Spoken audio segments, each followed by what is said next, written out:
4. Ethical praying. No prayer can be ethical when the petitioner seeks for selfish advantage over his fellows. Selfish and materialistic praying is incompatible with the ethical religions which are predicated on unselfish and divine love. All such unethical praying reverts to the primitive levels of pseudo-magic and is unworthy of advancing civilizations and enlightened religions. Selfish praying transgresses the spirit of all ethics founded on loving justice. Prayer must never be so prostituted as to become a substitute for action.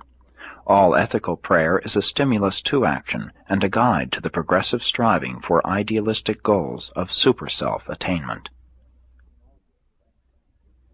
In all your praying, be fair. Do not expect God to show partiality, to love you more than his other children, your friends, neighbors, even enemies. But the prayer of the natural or evolved religions is not at first ethical, as it is in the later revealed religions. All praying, whether individual or communal, may be either egoistic or altruistic. That is, the prayer may be centered upon the self or upon others. When the prayer seeks nothing for the one who prays, nor anything for his fellows, then such attitudes of the soul tend to the levels of true worship. Egoistic prayers involve confessions and petitions, and often consist in requests for material favors. Prayer is somewhat more ethical when it deals with forgiveness and seeks wisdom for enhanced self-control. While the non-selfish type of prayer is strengthening and comforting, materialistic praying is destined to bring disappointment and disillusionment, as advancing scientific discoveries demonstrate that man lives in a physical universe of law and order.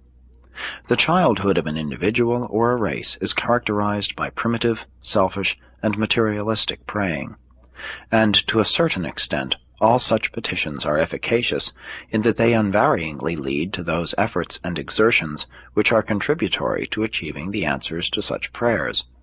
The real prayer of faith always contributes to the augmentation of the technique of living, even if such petitions are not worthy of spiritual recognition. But the spiritually advanced person should exercise great caution in attempting to discourage the primitive or immature mind regarding such prayers. Remember, even if prayer does not change God, it very often effects great and lasting changes in the one who prays in faith and confident expectation. Prayer has been the ancestor of much peace of mind, cheerfulness, calmness, courage, self-mastery, and fair-mindedness in the men and women of the evolving races.